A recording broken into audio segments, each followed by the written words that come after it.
Most people who are trying to build wealth are making one mistake that quietly cancels out almost everything else they're doing right.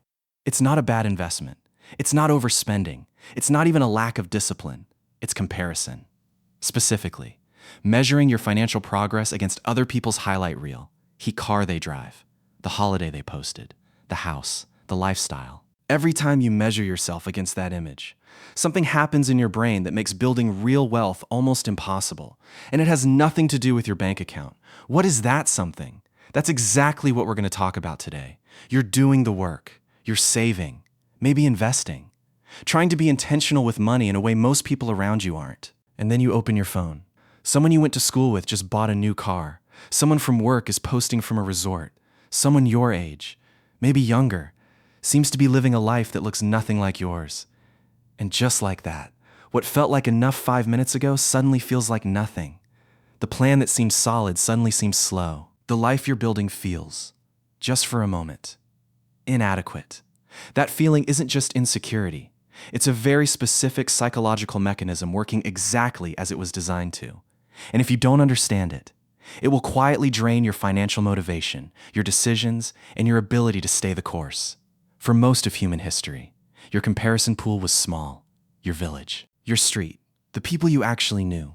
And that was manageable because you had full context. Social media changed everything, overnight.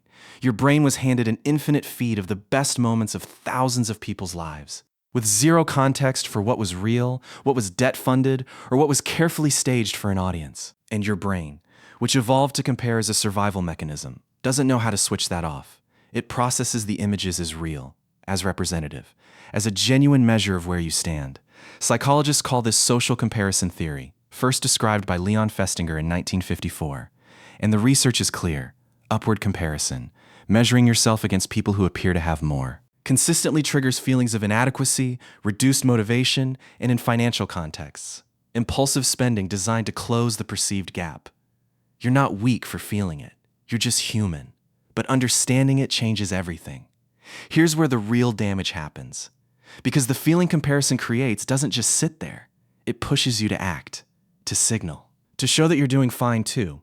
A purchase you didn't plan, an upgrade you didn't need, a lifestyle expense that doesn't fit your actual financial position, but fits the image you're trying to maintain. You're not buying the thing. You're buying relief from the discomfort of feeling behind. And that relief is temporary, but the financial cost is permanent. The cruelest irony of comparison spending is this: the people you're comparing yourself to, many of them are doing the exact same thing, living a performance of wealth rather than building actual wealth.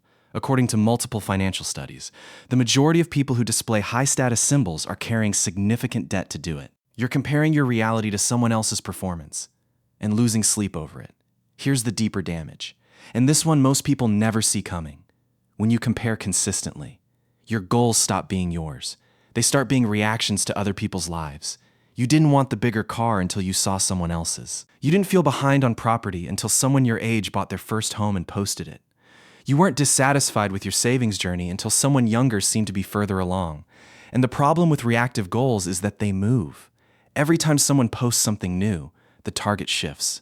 There is no finish line with comparison, because the feed never ends. Psychologists call this the hedonic treadmill. You chase the next thing, you get it, and almost immediately, the satisfaction fades. The comparison restarts. The treadmill keeps moving. Real wealth building requires a fixed point, a definition of enough that comes from inside, not from what everyone else appears to have. Here's something that will reframe every comparison you make from this point forward. The person whose financial life looks the most impressive on the outside is often the furthest from financial freedom on the inside. The high income with the luxury lifestyle and the zero savings. The business owner posting about success while quietly struggling with cash flow. The homeowner with the beautiful property and the mortgage that keeps them awake at night. Wealth isn't what you display. Wealth is what remains when the performance stops. It's the options you have, the months you could survive without income, the decisions you can make from freedom rather than fear. And none of that shows up on a social media feed. The comparison you're making is between your balance sheet and someone else's highlight reel. Those are not the same document. They were never the same document. Here's what I want you to sit with. The antidote to comparison isn't to stop caring about money. It's to get ruthlessly clear on what you're actually building and why. Not why relative to anyone else. Why for you. What does financial freedom actually mean for your life? Not the version that looks impressive.